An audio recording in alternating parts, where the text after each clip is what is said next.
yaitu Muharram, Dzulqa'dah, Dzulhijjah, dan satunya lagi adalah sekarang ini yang kita ada di dalamnya, yaitu bulan Rajab.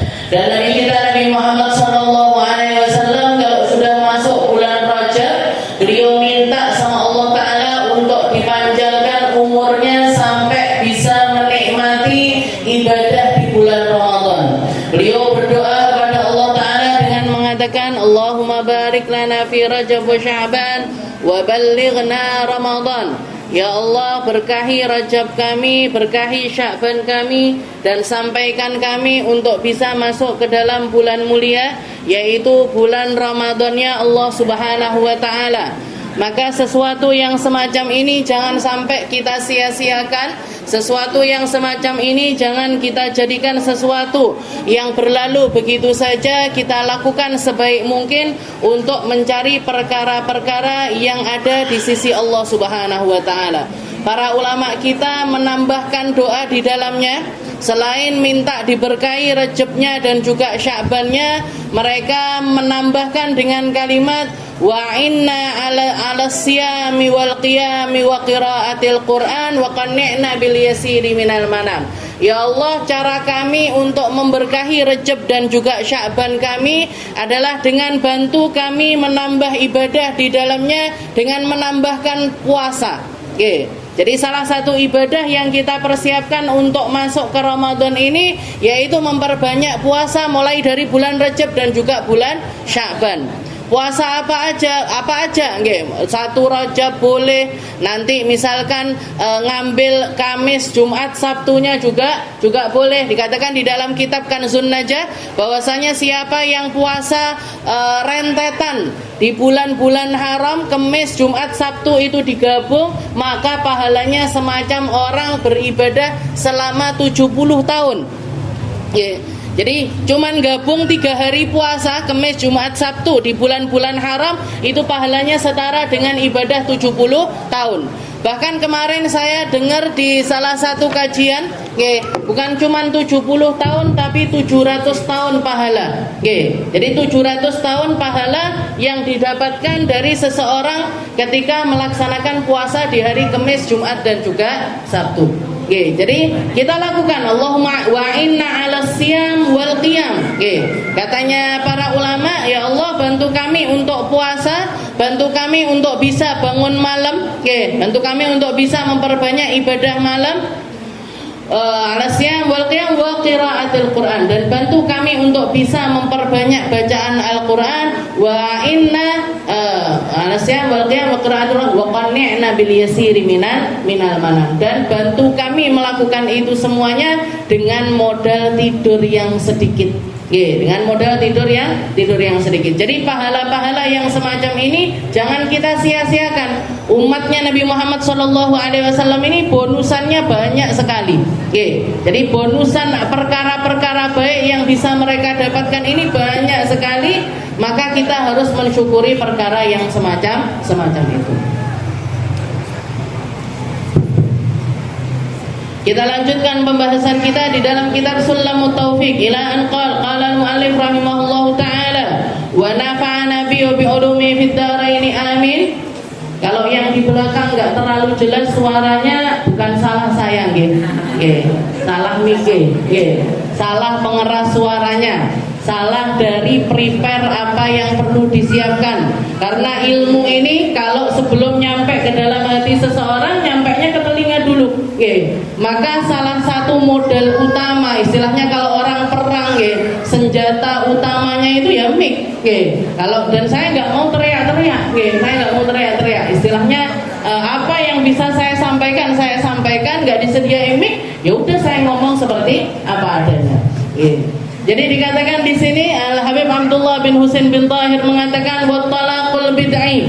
Setelah sebelumnya beliau membahas tentang keharaman lisan ataupun juga maksiat-maksiatnya lisan, yaitu kebohongan atas nama Allah, kebohongan atas nama Rasulullah, wa da'wal batilah, ataupun juga pengakuan-pengakuan yang enggak benar atau ucapan-ucapan yang kita mengatakan seperti ini padahal hakikatnya tidak semacam itu, maka itu semuanya adalah sesuatu yang diharamkan oleh Allah Subhanahu wa taala untuk keluar dari lisan seorang hamba.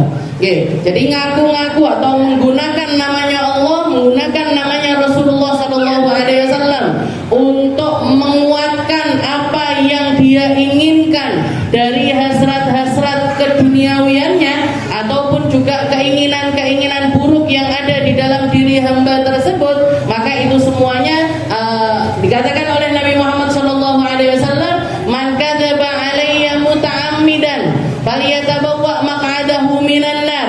Katanya Nabi, barang siapa yang menggunakan namaku untuk berbohong kepada umat, mengatakan ini hadisnya Nabi padahal bukan hadisnya Nabi, mengatakan ini dari Nabi padahal bukan dari Nabi, mengatakan ini sesuatu yang nyambung kepada Nabi padahal bukan sesuatu yang nyambung kepada Rasulullah sallallahu alaihi wasallam, katanya Nabi, falyatabawwa maq'adahu minan nar, maka silakan siap-siap karena tempat kembalinya dia di nerakanya Allah taala sudah dipersiapkan. Dan dosa pertama kali yang dilakukan oleh iblis setelah menolak sujud kepada Nabi Allah Adam, yaitu merayu Nabi Allah Adam untuk mau mencicipi salah satu buah yang terlarang dengan menggunakan nama Allah. Jadi dikatakan di dalam Al-Quran, wa qasamahuma inni lakuma laminan nasihin. Katanya iblis, demi Allah, demi Tuhan, demi yang menciptakan kalian berdua, sesungguhnya aku mengatakan ini sebagai seorang penasehat atas kalian berdua. Wa qasamahuma. Jadi akhir atau pamungkasnya iblis itu bersumpah atas nama Allah bahwasanya yang aku nasihatkan kepada kalian ini adalah sesuatu yang benar. Apa nasihatnya iblis? Nabi Adam, Sayyidah Hawa diiming-imingi keabadian, diiming-imingin akan tinggal di dalam surga selama-lamanya. Karena pada saat itu surga, dengan segala kenikmatannya, tapi bagi Nabi Adam dan juga Siti Hawa masih ada ujian di dalamnya. Kalau nanti akhirat kita atau setelah hari kematian kita di alam akhirat setelah terjadinya kiamat, surga fungsinya tidak lagi menjadi darul ibadah, bukan lagi darul imtihan, bukan tempatnya ibadah, bukan tempatnya ujian. Semua ujian sama Allah Ta'ala ditaruh di dunia, semua ibadah sama Allah Ta'ala ditaruhnya di dunia. Maka murni surga menjadi tempat penuh kenikmatan, neraka murni menjadi tempat penuh dengan penyiksaan. Tapi di saat itu, karena memang Nabi Adam dan juga Sayyidah Hawa ini diciptakan bukan untuk selama-lamanya tinggal di dalam surga, tapi Allah Ta'ala mengatakan, inni ja'ilun fil ardi khalifah, saya menciptakan separa khalifah di atas muka bumi ini yang akan memenuhi bumi ini dengan berbagai macam perkara. Jadi ketika itu surga fungsinya bukan menjadi tempat kenikmatan, tapi menjadi masih ada ujian di dalamnya. Ujiannya apa? Yaitu tadi termasuk diantaranya yaitu nggak boleh deket-deket sama pohon. Maka jenengan kita nanti kalau masuk surga, Bu, kita nanti kalau masuk surga, melak mondak kalau surga. Kita nanti kalau mau masuk surga sudah nggak ada lagi buah khuldi, itu sudah nggak ada. Jadi nggak ada lagi para hambaku yang ada di surga ojo cedek-cedek karo kowe, tidak ada lagi. Kalau kamu makan ini nanti tak turunkan lagi ke bumi, nggak ada lagi.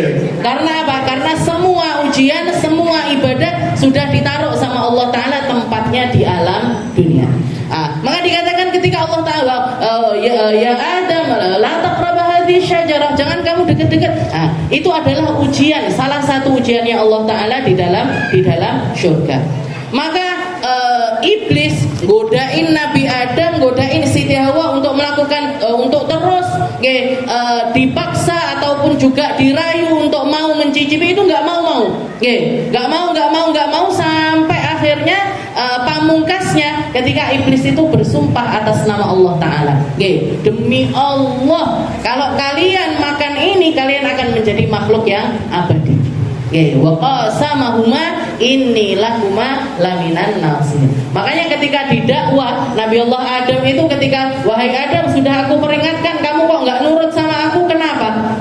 Jawabannya Nabi Adam, ya Rabb, ya Allah, saya nggak menyangka ada makhluk, ada ciptaan yang bersumpah atau menggunakan namanya Allah Ta'ala untuk melancarkan misinya itu. Saya nggak percaya bisa sampai seperti itu. Makanya manusia ini, asal muasal hatinya manusia ini, kalau lurus, kalau taat, kalau penerimaannya kepada Allah Ta'ala ini masyhadnya itu besar, itu adalah ciri-cirinya hamba yang taat. Jadi asal muasal dari setiap peribadatan yang akan kita dapatkan porsi kebaikannya, porsi pahalanya, itu yang paling menentukan adalah keadaan hatinya seorang manusia. Semakin dia baik, semakin dia taat, semakin dia nerimo ajaran dari Allah Subhanahu wa Ta'ala, di saat itu juga Allah Ta'ala akan semakin cinta kepada hamba tersebut. Nah, di dalam Al-Quran juga dikatakan, inna awliya Allahi la khaufun alaihim wa la hum yahzanun. Katanya Allah Ta'ala, ciri-ciri wali-waliku, ciri-cirinya para kekasih Allah Ta'ala adalah alladzina la khaufun alaihim wa la hum yahzanun. Mereka itu nggak pernah takut kecuali takut kepada Allah Ta'ala. Mereka itu nggak pernah bersedih kecuali sedihnya itu atas nama Allah Ta'ala. Kepada yang lainnya mereka nggak pernah takut. Kepada yang lainnya mereka nggak pernah bersedih. Kehilangan bondo nggak sedih, kehilangan orang terkasih nggak sedih, kehilangan sesuatu yang berharga menurut manusia di dalam diri hamba tersebut. Ciri-ciri wali-walinya Allah Ta'ala itu nggak sedih atas hal-hal yang semacam itu. Tapi ketika mereka bersedih, sedihnya atas nama Allah Ta'ala. Sedihnya karena Allah, sedihnya karena Allah, takutnya juga karena Allah Ta'ala. Bukan khawatir nanti masa depan saya gimana, nanti sing nyangoni aku sopo, nanti sing kerja di rumah ini sih, enggak ada sama sekali. Tapi takutnya karena Allah.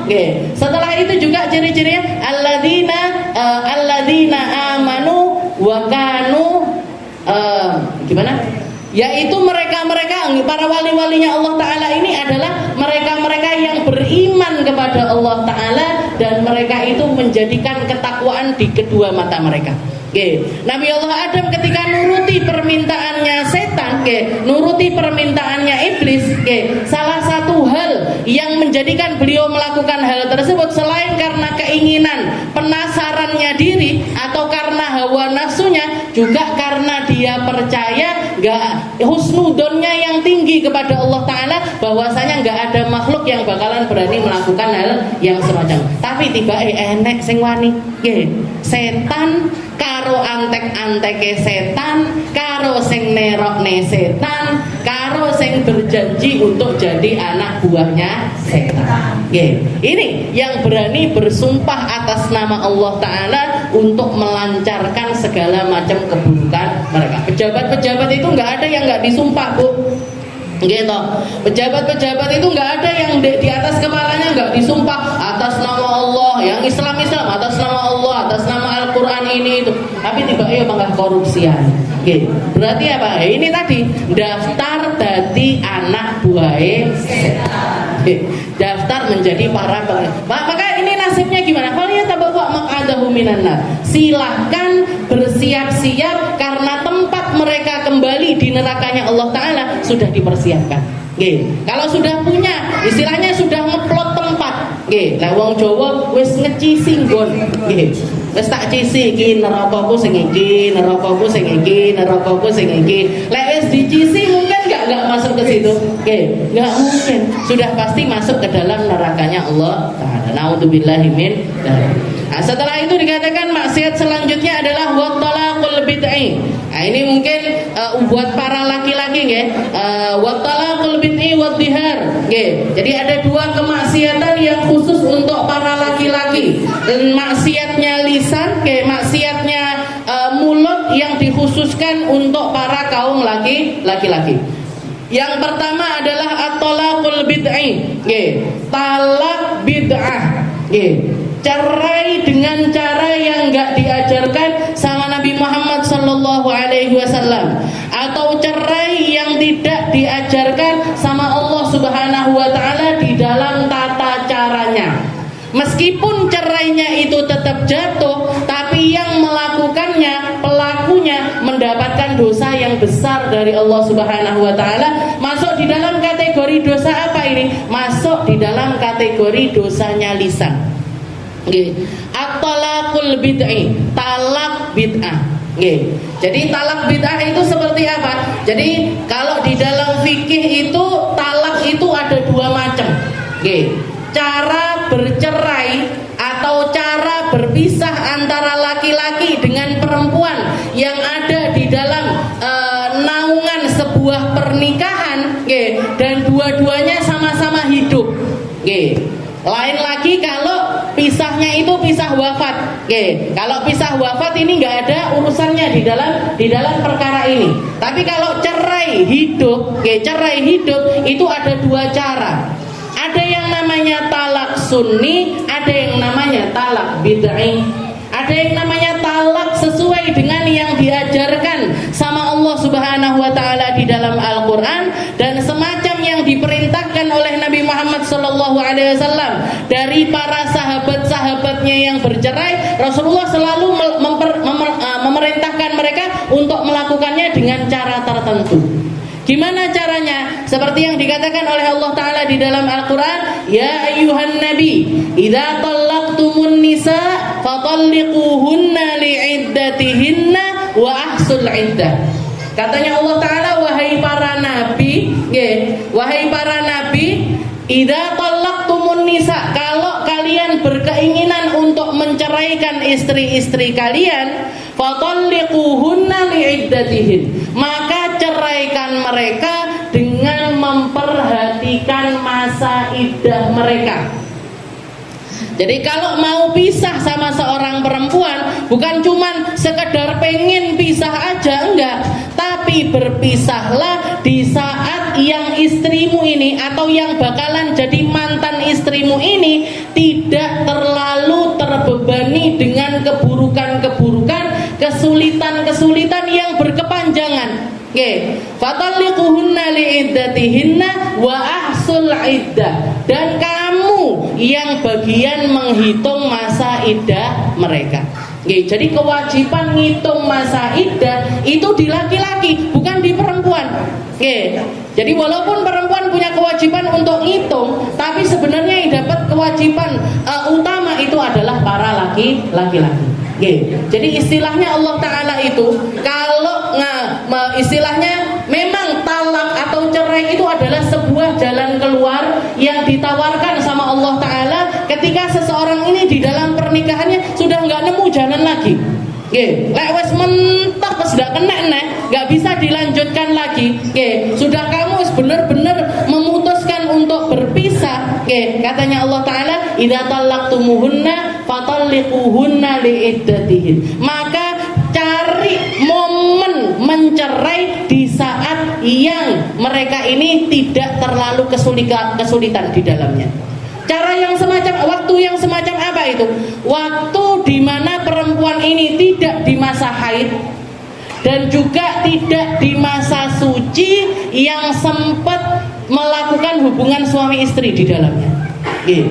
Jadi waktu momen cerai yang diajarkan sama Allah Ta'ala yang dinamakan dengan talak sunni, talak sesuai dengan sunnah, talak sesuai dengan aturannya syariat, adalah mentalak seorang istri bukan di masa haid mereka, juga bukan di masa suci, yang di masa tersebut, di waktu suci tersebut si istri ini sempat digauli.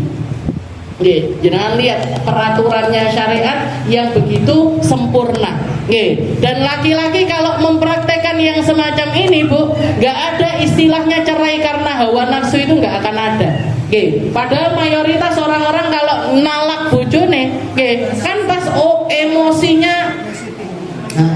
Nah, kalau mereka punya ketaatan kepada Allah, tahu aturannya Allah, tahu aturannya syariat, ini emosinya dia gak akan bisa akan dikalahkan dengan imannya dia.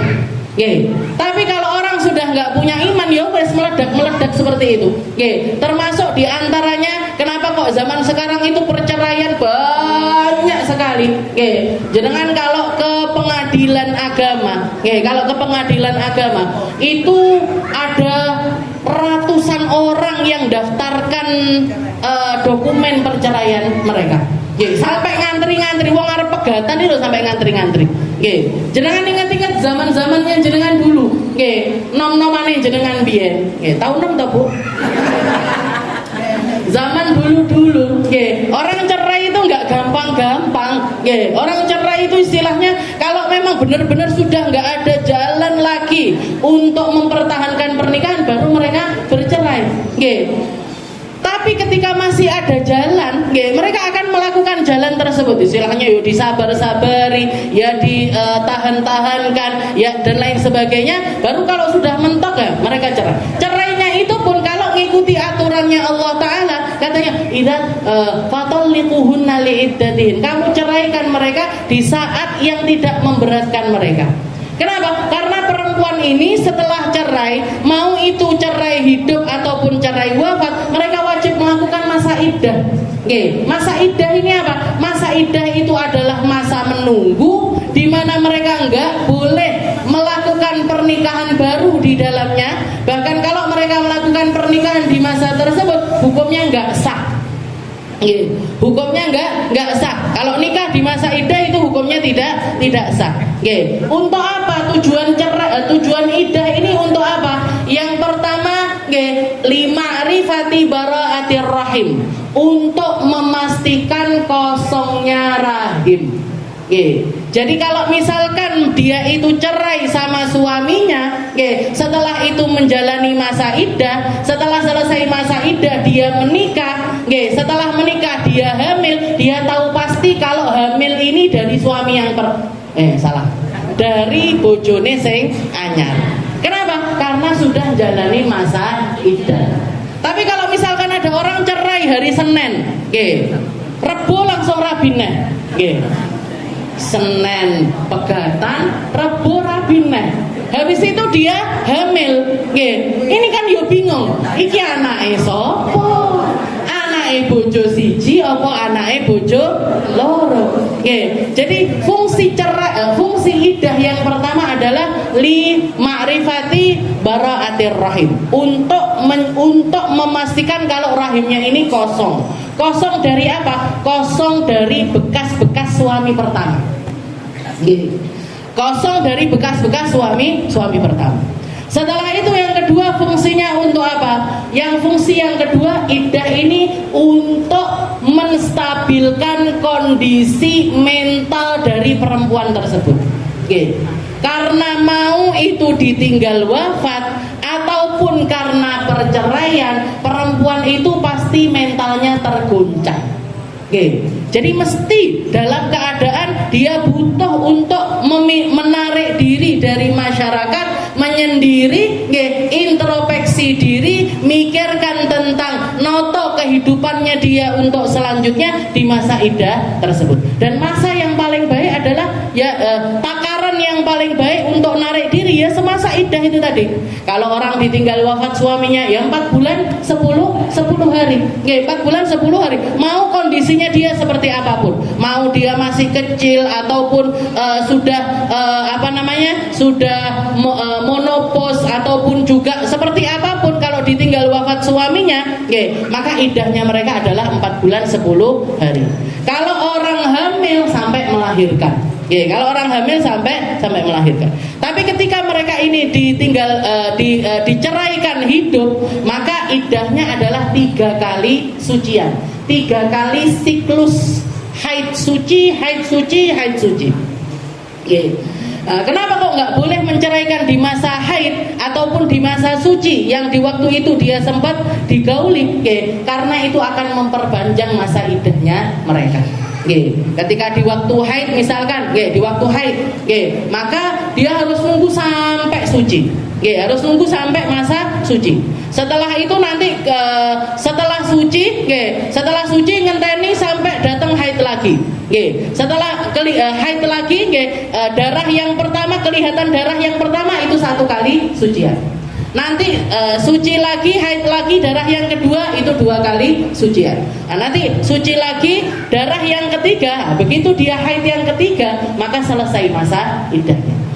Karena dia masih harus menunggu dari haid ini untuk ngenteni suci, habis itu nunggu suci lagi. Jadi itu karena hal itu maka istilah bukan diharamkan, tapi talaknya itu tetap jatuh, tapi yang melakukannya dapat dosa. Yang melakukan hal yang semacam itu dapat dosa. Bahkan Rasulullah SAW ketika melihat ada praktek yang semacam itu di masyarakat, ditegur sama Nabi. Sayyidina Abdullah bin Umar, putranya Sayyidina Umar bin Khattab, itu sempat menceraikan istrinya lagi haid. Istrinya lagi haid dicerai sama Abdullah bin Umar. Dilaporkan kepada Nabi Muhammad SAW, katanya Nabi, pulanglah kamu, rujuklah istrimu, tunggu sampai dia itu selesai dari sucinya. Karena talaknya talak 1, jadi masih bisa kembali. Disuruh kembali, suruh nunggu sampai suci. Begitu suci, kalau kamu pengen meneruskan pernikahanmu, teruskan. Kalau kamu tetap ingin menceraikan dia, ceraikan di waktu tersebut, tapi jangan sampai disentuh. Maka dikatakan begitu suci, ternyata si Abdullah bin Umar ini tetap ingin menceraikan istrinya, maka diceraikan di saat tersebut. Kalau misalkan ini bukan haram atau bukan sesuatu yang mendatangkan dosa, maka Nabi Muhammad gak mungkin nyuruh seperti itu. Gak mungkin Rasulullah itu nyuruh dengan cara yang semacam itu. Nah, ini namanya talak bid'ah. Setelah itu ada yang namanya talak sunni. Talak sunni ini gimana? Talak yang sesuai dengan ajarannya Nabi Muhammad SAW, yaitu menceraikan istri di masa suci yang mereka ini tidak disentuh di saat tersebut. Kalau yang semacam itu talaknya nggak dosa. Talaknya nggak dosa. Wattalaqul bid'i wadhihar. Setelah itu juga keharaman yang kedua untuk laki-laki adalah melakukan yang namanya dhihar. Walaupun dhihar ini bukan termasuk kebiasaannya orang Indonesia. Bukan sesuatu yang gampang terjadi di kultur kita. Karena orang Indonesia itu nggak punya kebiasaan menyamakan pasangannya dengan ibunya. Gak punya kebiasaan menyamakan pasangannya dengan seseorang yang mahram sama dia. Jadi ini adalah kulturnya orang Arab di zaman itu. Kalau laki-laki itu lagi emosi, kalau laki-laki itu lagi gak seneng sama istrinya atau punya niatan untuk menceraikan mereka sering melakukannya dengan cara yang halus, dengan menggunakan kalimat-kalimat dhihar. Dhihar itu apa? Dhihar itu adalah menyamakan istri dengan ibunya ataupun dengan orang-orang yang mahram sama dia alal abad, selama-lamanya. Orang ketika menikah itu kan harus dengan mereka yang nggak ada ikatan mahramiyah. Orang laki-laki nikah sama ibunya boleh napa mboten? Sama neneknya nggak boleh, sama nenek-neneknya nggak boleh. Jadi ibu ke atas nggak boleh. Setelah itu anak ke bawah juga nggak boleh, sama saudarinya juga nggak boleh, sama bibi-bibinya juga nggak boleh. Maka salah satu caranya laki-laki ketika mereka orang-orang Arab itu, kalau mereka itu ingin menceraikan istrinya dengan cara yang halus atau yang kita kenal dengan namanya talak kinayah. Jadi lafaz talak atau lafaz cerai itu juga ada 2 macam. Ada yang namanya sharih, ada yang namanya kinayah. Sharih ini apa? Sharih itu jelas. Oke, sorry itu jelas. Jadi kalau ada laki-laki bilang talak tuki, saya talak kamu, saya cerai kamu. Oke, sekarang pernikahan kita sudah rusak. Nah, ini berarti kalimat-kalimat yang jelas. Maka ketika pakai kalimat jelas itu saat itu juga langsung jatuh cerainya.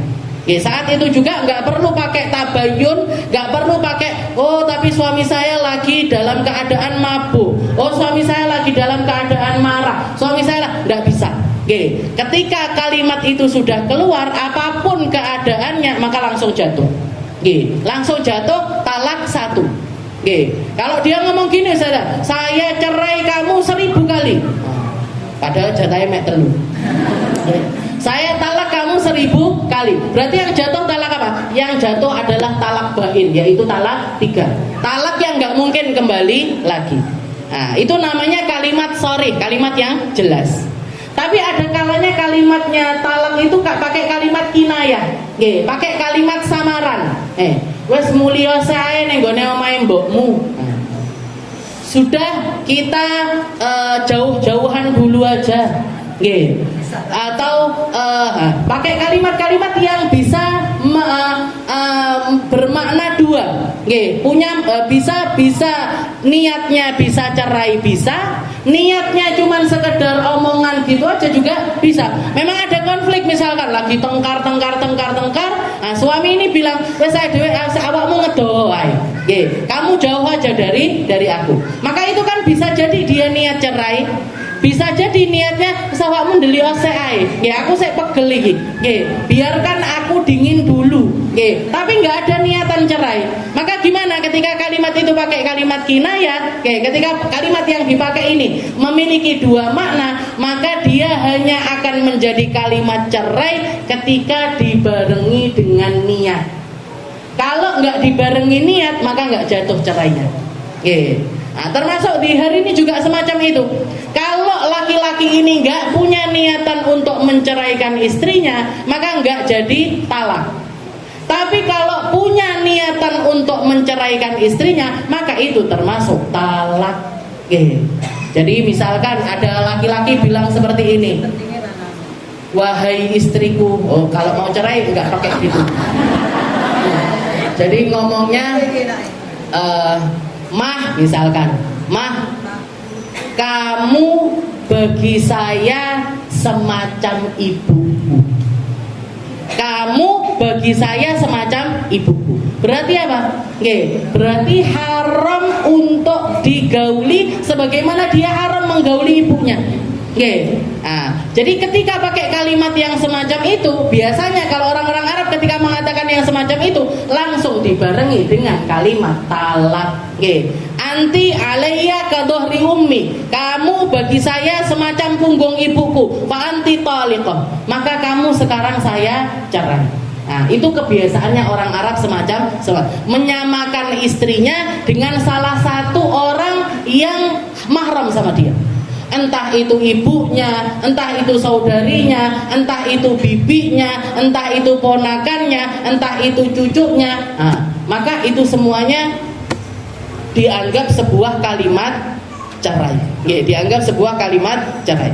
Nah, kalau diiringi sama perceraian, kalau diiringi dengan kalimat saya talak kamu, maka itu jatuhnya cerai. Tapi kalau nggak diiringi dengan kalimat talak, dia cuma mengatakan anti alayya ka dhahri ummi, kamu bagi saya semacam ibu saya, tapi setelah itu nggak diiringi dengan kalimat cerai, maka ketika laki-laki ini mengucapkan kalimat yang semacam itu, karena itu termasuk kalimat yang menyakitkan level atas.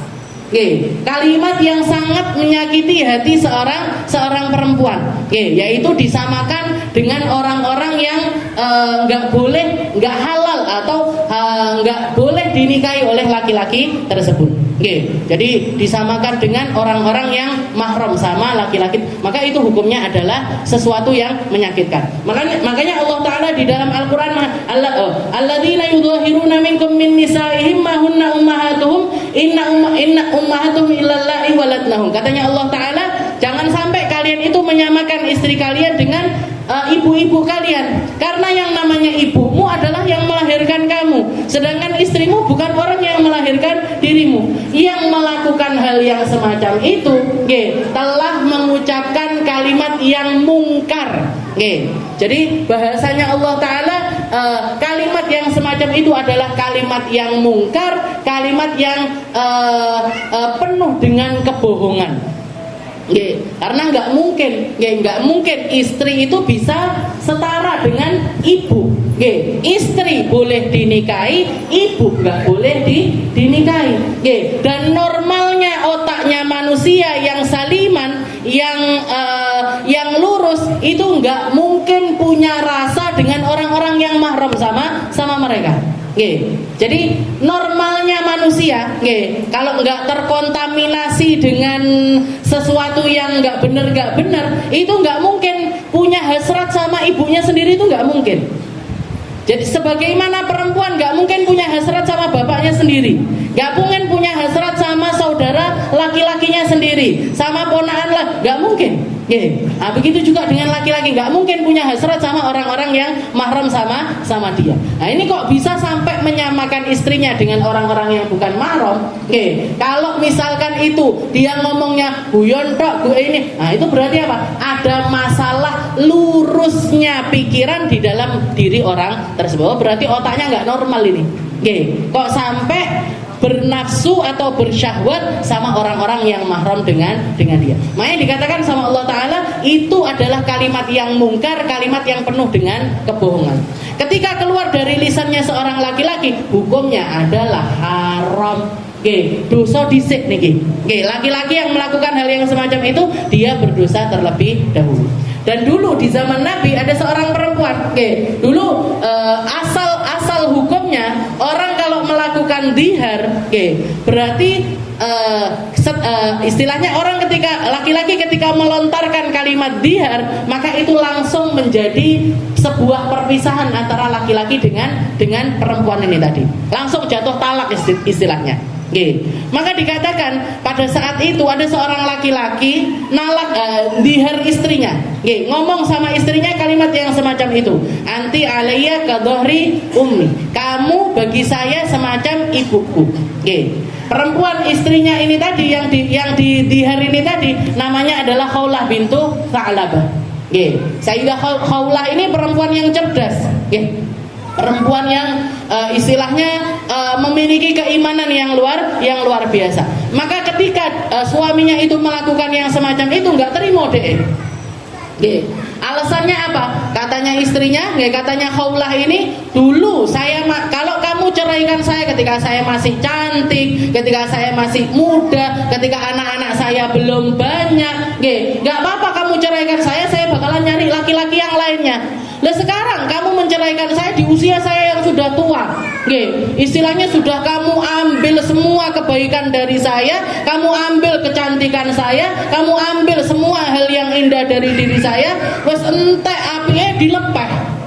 Loro hati banget ini. Jadi Khawlah ini diceraikan sama suaminya atau didihar sama suaminya ketika sudah sepuh, umur 50, umur 60-an tahun. Nyapu aja awakmu kalau nggak cocok sama aku. Nyapu nggak awal-awal pernikahan itu ceraikan saya. Kenapa ketika saya sudah tua, anak saya sudah banyak, sudah nikah semua, baru kamu ceraikan saya? Nggak terima. Si perempuan ini nggak terima. Tapi hukum saat itu ketika orang dihar berarti artinya adalah cerai. Maka langsung laporan sama Nabi Muhammad SAW. Ya Rasul, saya nggak terima ini sama syariat yang semacam ini.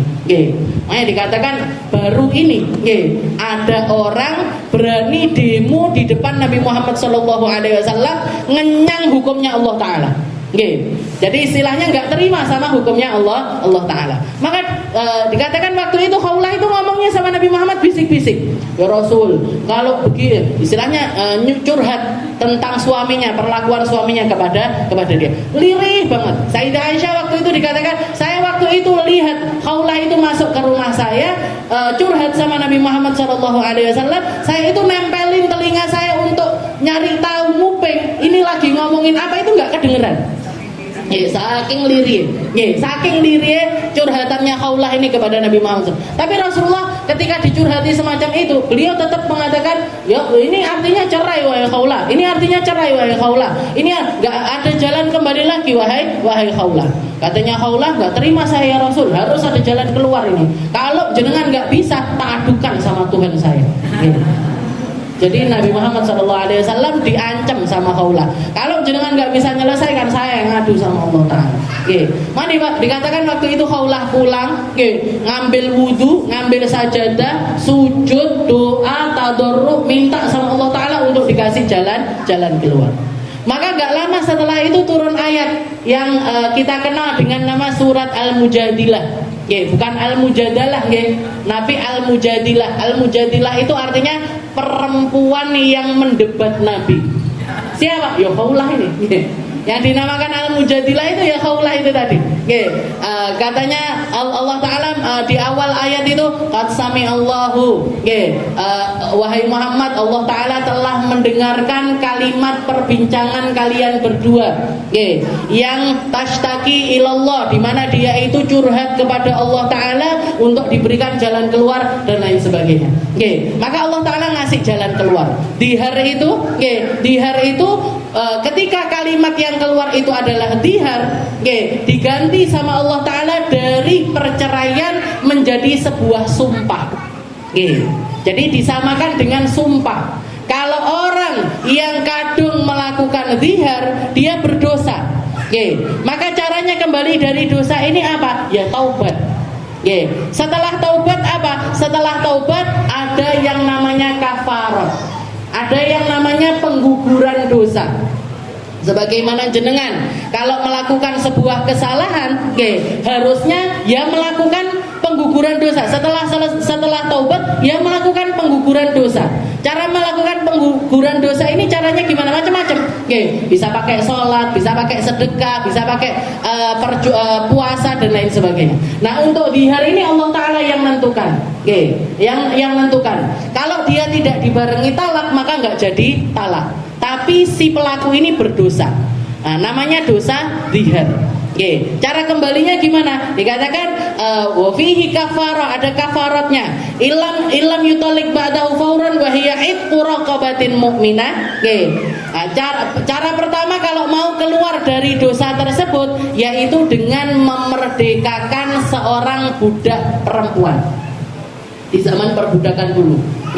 Jadi merdekakan seorang budak min qabli ayyatamassa. Sebelum dia boleh kembali ke istrinya, maka dia harus menyelesaikan dengan cara memerdekakan seorang budak perempuan. Fa'in ajaza, kalau nggak ada, kayak di zaman kita ini sudah nggak ada perbudakan lagi, gimana? Fa'in ajaza sama syahraini mutatabi'ain. Dia laki-laki ini wajib berpuasa 2 bulan berturut-turut. Min qabli ayyatamassa.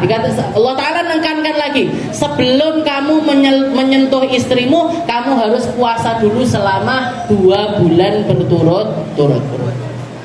Kalau misalkan dia ngeluh, gak iso aku, saya sudah tua, mau puasa 2 bulan berturut-turut itu terlalu sulit. Fa'in ajaza it'amu sittina miskinan. Sedekah kepada 60 orang miskin, per miskin dikasih 1 mud. 1 mud itu sekitar 6 sampai 7 ons, 7 ons lah. Jadi 1 mud itu sekitar 7 ons beras. Jadi kalau misalkan melakukan yang semacam ini, maka merdekakan budak nggak bisa, maka pindah jadi puasa 2 bulan berturut-turut. Kalau nggak bisa juga, tapi harus dicoba. Nggak boleh langsung pindah ke yang ketiga, nggak boleh. Harus nyoba dulu puasa 2 bulan. Puasa 2 bulan, seminggu batal. Batal seminggu, gimana ini? Balik dari awal lagi. Seminggu batal lagi, balik dari. Dicoba berkali-kali, ternyata nggak bisa, nggak berarti memang dia nggak mampu, maka baru pindah ke yang ketiga, yaitu it'amu sittina miskinan. Sekali lagi, min qabli ayyatamassa. Sebelum, jadi istilahnya dia nggak boleh menyentuh istrinya sampai dia menyelesaikan kafaratnya kepada Allah Subhanahu wa Ta'ala. Ngasih makan 60 orang miskin, per miskin dikasih 1 mud beras. Nah, itu namanya adalah dihar.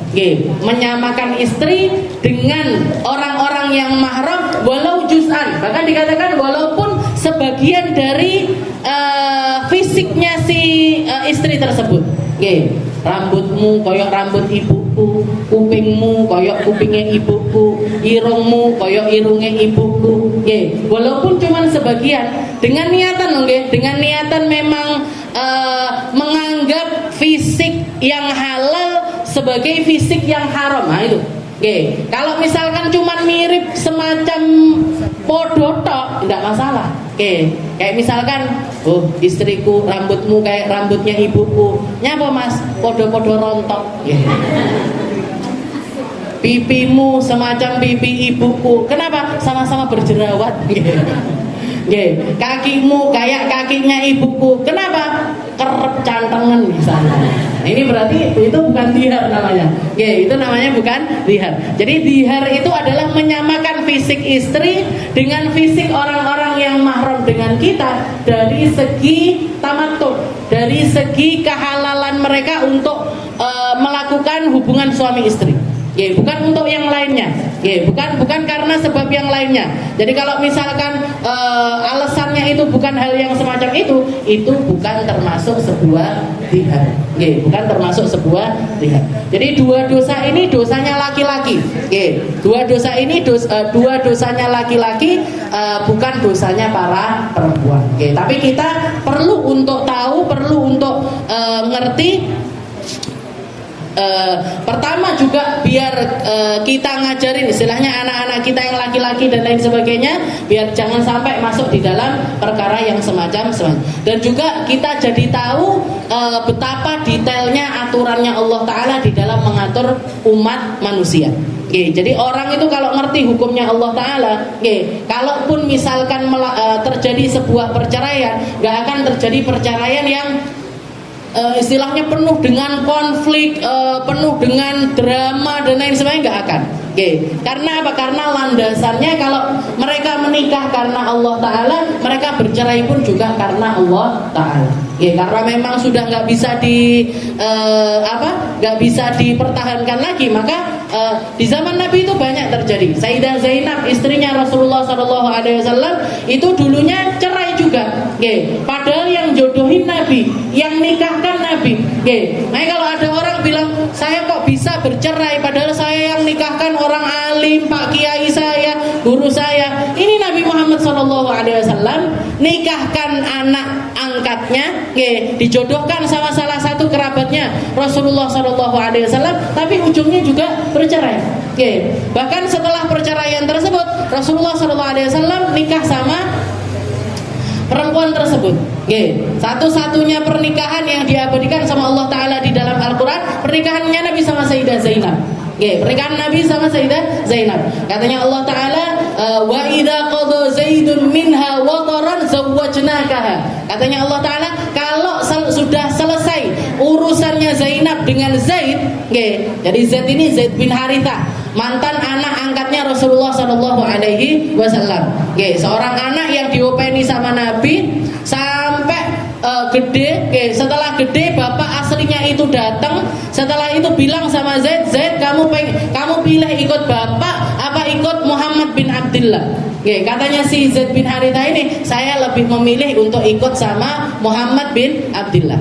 Maka langsung dipegang tangannya sama Nabi, dibawa ke hadapan Ka'bah. Setelah itu Rasulullah mengatakan, hada Zaidun ibnu Muhammad. Ini Zaid anaknya Muhammad, anak saya. Saya ngangkat dia jadi anak saya.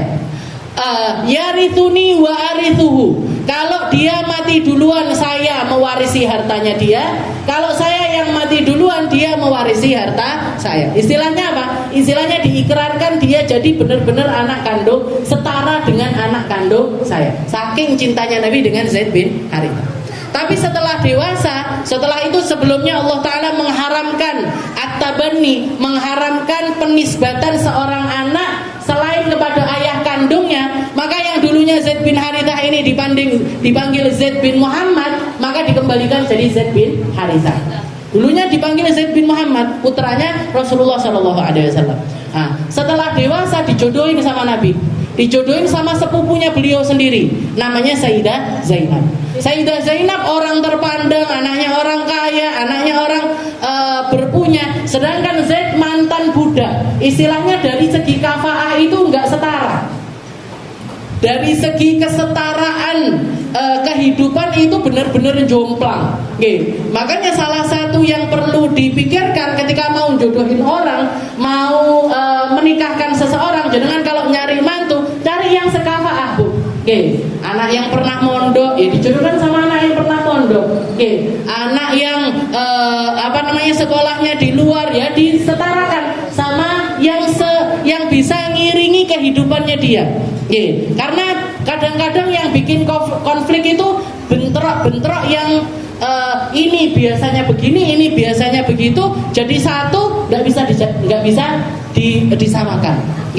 Yang misalkan kayak ini kejadiannya Zainab dengan Zaid bin Harithah ini, Sayyidah Zainabnya biasa hidup dalam rumah yang indah, punya pembantu, makanannya enak dan lain sebagainya. Sedangkan Zaid bin Harithah ini makanannya seadanya, rumahnya minimalis, bahkan mungkin lebih daripada minimalis. Jadi nggak bisa ngimbangi buat ngasih nafkah, buat ngasih makanan, buat ngasih pakaian. Orang-orang yang misalkan kayak anak-anak wong sugih biasa pakai baju bagus, biasa makan enak, tahu-tahu dikasih makanan yang biasa daging ayam dan lain, tahu-tahu dikasihnya tahu tempe kulupat, kan yo mesak nih anak wong gitu. Nah, makanya perlu kafaah ini perlu dipikirkan ketika kita itu mau menikahkan seorang anakku piye, cari yang setara. Dari segi keilmuan iya, dari segi nasab iya, dari segi nasab juga perlu. Karena ketika kufu, maka ini istilahnya kalau orang itu hampir sejalan, atau alur kehidupannya itu mirip-mirip, untuk menyesuaikan itu nggak terlalu jauh. Nah, orang Indonesia pasnya nikah sama siapa? Ya wong Indonesia sebenarnya. Walaupun mau nikah sama orang luar juga nggak apa-apa. Yang penting bisa saling memahami. Jadi kafaah itu termasuk sesuatu yang dipikirkan. Walaupun kalau misalkan dia rela, dari segi kafaah itu nggak dia persoalkan, nggak dia perhitungkan, maka pernikahannya tetap sah. Pernikahannya tetap sah. Nah, ini Zaid sama Zainab ini nggak sekufu. Maka dikatakan Zaid bin Harithah itu sering curhat sama Rasul. Ya Rasul, saya nggak kuat lagi ngadepi Zainab. Katanya Rasulullah, sabar dulu. Curhat lagi, ya Rasul, saya nggak kuat, sabar dulu. Nggak disabar-sabari terus, sampai akhirnya Zaid sudah angkat tangan bilang, ya Rasul, saya nggak kuat lagi, nggak kuat lagi ngadepi Zainab. Maka akhirnya cerai. Setelah bercerai dikatakan beberapa saat, istilahnya setelah selesai atau hampir selesai masa idahnya Zainab, turun ayat ini. Wa idza qada Zaidun minha wataran zawwajnakaha. Wahai Muhammad, setelah urusannya Zainab dengan Zaid ini selesai, maksudnya selesai masa idahnya dia, saya nikahkan kamu dengan dia. Saya nikahkan kamu dengan Zainab. Nah, jadi yang nikahkan Rasulullah dengan Sayyidah Zainab itu Allah Subhanahu wa ta'ala. Fungsinya apa? Nah, dari pernikahan Nabi ini fungsinya apa? Allah Ta'ala ingin menjelaskan secara nyata bahwasanya anak angkat itu selama-lamanya akan tetap jadi anak angkat, gak akan pernah ada hubungan darah. Mantan istrinya dia pun bahkan boleh dinikahi oleh Nabi Muhammad Sallallahu Alaihi Wasallam. Jadi nggak pernah bisa sama. Anak angkat itu nggak pernah akan bisa sama dengan anak kandung. Dari segi kita baikin dia, kita mau ngasih porsi dia makanan yang sama, perhatian yang sama, kasih sayang yang sama, seperti yang dilakukan Rasulullah sama Zaid bin Harithah. Zaid bin Harithah itu bahkan sampai dapat julukan Hibbun Nabi, kecintaannya Nabi. Ketika Zaid punya anak, namanya Usamah bin Zaid, itu julukannya Hibbin Nabi, cucu kecintaan, anaknya anak yang paling dicintai oleh Nabi Muhammad SAW. Didudukkan, dua anak ini didudukkan antara cucu kandungnya Nabi dengan cucu dari anak angkatnya beliau. Di kiri ada Usamah bin Zaid, yang di kanan ada Sayyidina Hasan bin Ali, putranya Sayyidina Ali, putranya Sayyidah Fatimah Zahra. Yang Sayyidina Hasan ini fisiknya, secara fisik mirip sama Nabi Muhammad SAW. Kulitnya putih, mulutnya kecil, matanya belok, rambutnya ikal, persis kayak Rasulullah SAW. Sayyidina Hasan itu orang yang paling mirip sama Nabi Muhammad SAW. Yang di kiri anaknya Zaid bin Haritha, namanya Usamah bin Zaid. Dari segi fisiknya mirip sekali kayak ibunya. Jadi istrinya Zaid bin Haritha ini namanya Ummu Aiman Barakah Al-Habasyiyah, orang Ethiopia. Kulitnya hitam kelam, dari ujung kepala sampai ujung kaki itu yang putih cuma dua, gigi sama mata. Gigi sama matanya. Jadi mirip kayak ibunya. Mulutnya tebel, kulitane ireng. Tapi sama Rasulullah dipeluk dua-duanya. Rasulullah nggak bedakan. Dipeluk sama dua-duanya, dikecup. Sayyidina Hasan dikecup Usamah bin Zaid. Setelah itu Rasulullah mengatakan, Allahumma inni uhibbuhuma fa'ahibbahuma. Ya Allah, saya cinta sama dua anak ini, maka cintailah keduanya. Didoain yang sama, diperhatikan dengan perhatian yang sama. Masalah seperti itu nggak apa-apa. Tapi yang namanya hubungan darah, istilahnya tentang mahramiyah, itu tetap nggak bisa sama. Jadi orang kalau ngangkat anak, kalau punya anak angkat, mengadopsi anak, silahkan baikin dia, biayain sekolahnya setinggi-tingginya, ngasih cinta, ngasih perhatian, ngasih doa, silahkan. Tapi dari segi mahramiyah ini nggak pernah bisa sama. Dia, misalkan anaknya laki-laki, jenengan angkat anak, jenengan nggak pernah bisa mahram sama dia. Kalau salaman ketika dia sudah gede, ya nggak batal, Bu. Kalau mau nikahin anak, kalau laki-laki nggak perlu dinikahin. Kalau anaknya perempuan, misalkan dia mau nikah, ini bapak angkatnya nggak pernah bisa jadi wali nikahnya dia. Yang jadi wali nikahnya siapa? Ya panggah bapak kandungnya. Kalau bapak kandungnya nggak ketahuan siapa, ya berarti wali hakim. Berarti ke wali hakim. Jadi seperti itu. Nah ini Jadi yang namanya hukum ya tetap hukum.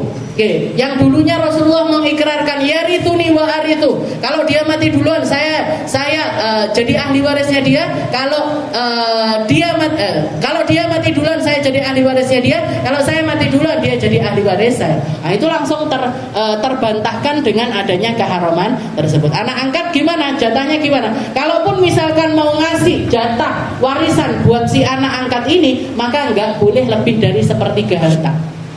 Nggak boleh lebih dari sepertiga harta. Kalau lebih dari sepertiga harta, maka ahli waris ini kalau misalkan mereka punya kesepakatan untuk tidak memberikan, maka nggak boleh diberikan.